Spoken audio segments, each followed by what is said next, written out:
When I finally got to New York, I realized that I had always had an interest in performing, and I had this fear of public speaking. Really? And so I took this improv class, and that led to someone in the class essentially daring me to do a stand-up seminar about stand-up comedy. This is 30 years ago, and I did stand-up, fell in love with it immediately. I mean, acting's a whole different road, just because, just to get the opportunity to act in something like this film, it's taken 30 years, whereas stand-up, you can, if you're adventurous, you can just find a stage.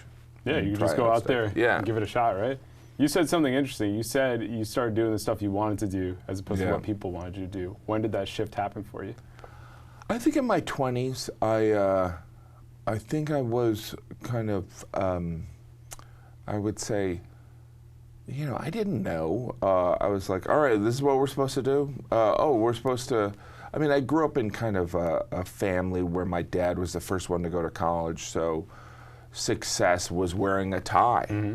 And so that was what I was raised to believe was success, that you would get a job with a tie, you'd have some security with that job, and then eventually you'd retire when you were 60, you'd play golf, and you'd die. Work at the same company for 30 years, right? And so I didn't really give it that much thought. I didn't think that anyone was, and I lived in Indiana. I just thought that people in New York and LA were in the entertainment industry, and it wasn't something realistic to me. But then, it's, dissatisfaction kind of prompts you to try things. Mm. So when did you feel like you were finding yourself on stage? Like, you're in your early 20s, you're doing your thing around the city. When do you finally find your voice, your sound? Yeah, I think it took me a while. I've heard that it can take 10 years for a comedian to find a voice, and I think it probably did take me 10 years, because I did have a lot of stage fright, and stand-up is a conversation with the audience, so you will learn through this conversation with the audience, you'll learn how you come across, whether you are saying things that are making people feel uncomfortable, and so it's a learning process, and it's also transferring what makes you funny on stage. It doesn't happen immediately. At least it didn't for me. I gotcha. So who are some of the people you remember from those early days, like when you're running around just trying to do this thing?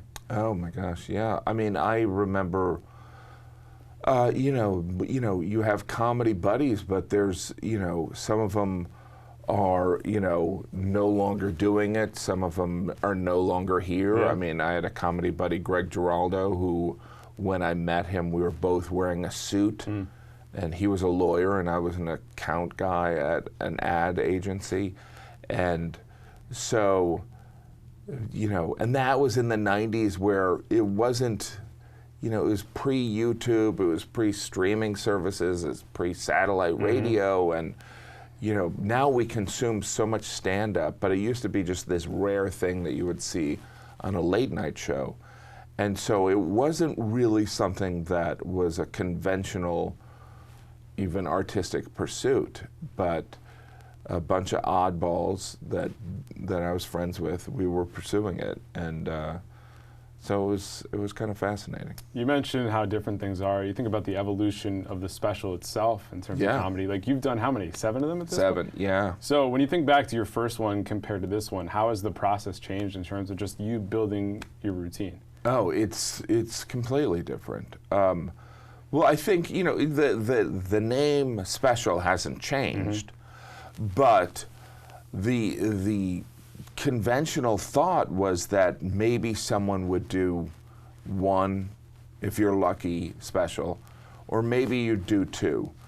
But because of all these outlets like Amazon Prime and these other streaming services, it's accessible to people, and people like stand-up so that they consume it. But so like when I did Beyond the Pale, it was the culmination of 15 years of material. And then when I did Quality Time, that was something, like, I had such writing skills that I developed over 25 years that it was the culmination of a year of writing, but also 27 years of experience. So I can write quicker, but also I know how to edit, and I'm less distracted by mistakes. And also the audience is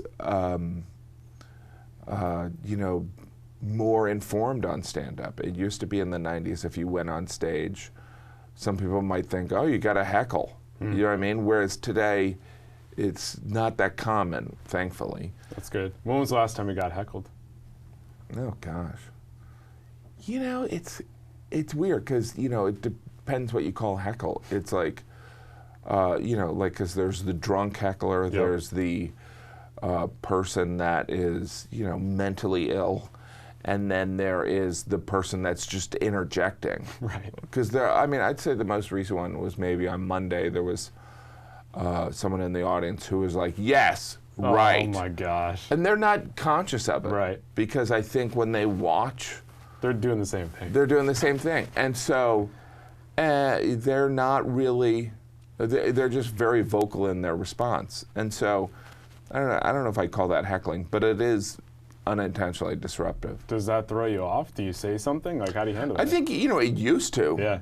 But now there's a focus that you have, and I'm less likely to get distracted. I mean, that's the advantage of having done it so long, is that I feel like I keep getting better at it.